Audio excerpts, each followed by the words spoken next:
புனித லூக்கா எழுதிய நற்செய்தியிலிருந்து வாசகம். அதிகாரம் 24, இறை வார்த்தைகள் 13 முதல் 35 முடிய. அதே நாளில் சீடர்களுள் இருவர் எருசலேமிலிருந்து ஏறத்தாழ 11 கிலோமீட்டர் தொலைவில் உள்ள ஒரு ஊருக்கு சென்று கொண்டிருந்தனர். அவ்வூரின் பெயர் எம்மாவு. அவர்கள் இந்நிகழ்ச்சிகள் அனைத்தையும் குறித்து ஒருவரோடு ஒருவர் உரையாடிக் கொண்டே சென்றார்கள். இப்படி அவர்கள் உரையாடிக் கொண்டும் வினவிக்கொண்டும் சென்றபோது இயேசு நெருங்கி வந்து அவர்களோடு நடந்து சென்றார்.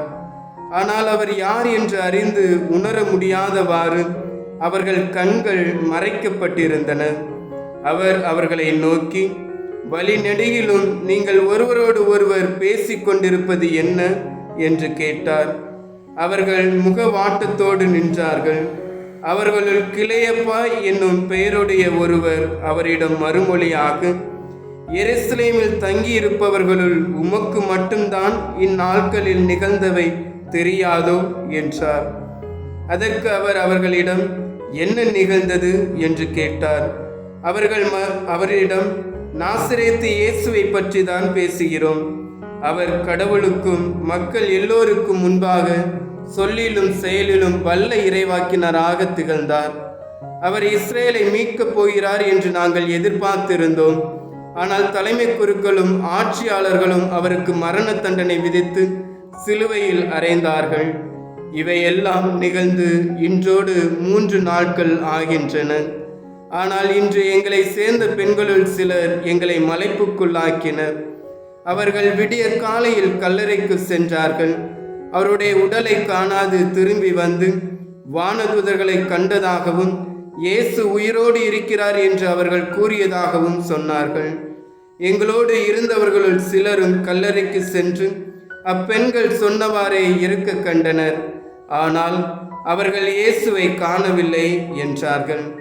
இயேசு அவர்களை நோக்கி, அறிவிலிகளே, இறைவாக்கினர்கள் உரைத்த எல்லாவற்றையும் நம்ப இயலாத மந்த உள்ளத்தினரே, மெஸ்ஸியா தாம் ஆட்சி அடைவதற்கு முன் இத்துன்பங்களை பட வேண்டுமல்லவா என்றார்.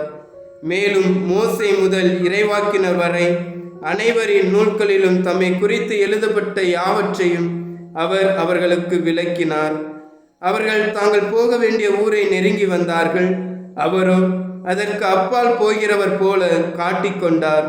அவர்கள் அவரிடம், எங்களோடு தங்கும், ஏனெனில் மாலை நேரம் ஆயிற்று, பொழுதும் போயிற்று என்று கூறி கட்டாயப்படுத்தி அவரை இணங்க வைத்தார்கள்.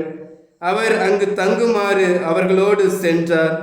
அவர்களோடு அவர் பந்தியில் அமர்ந்தபோது அப்பத்தை எடுத்து கடவுளை போற்றி பிட்டு அவர்களுக்கு கொடுத்தார். அப்போது அவர்கள் கண்கள் திறந்தன. அவர்களும் அவரை அடையாளம் கண்டு கொண்டார்கள்.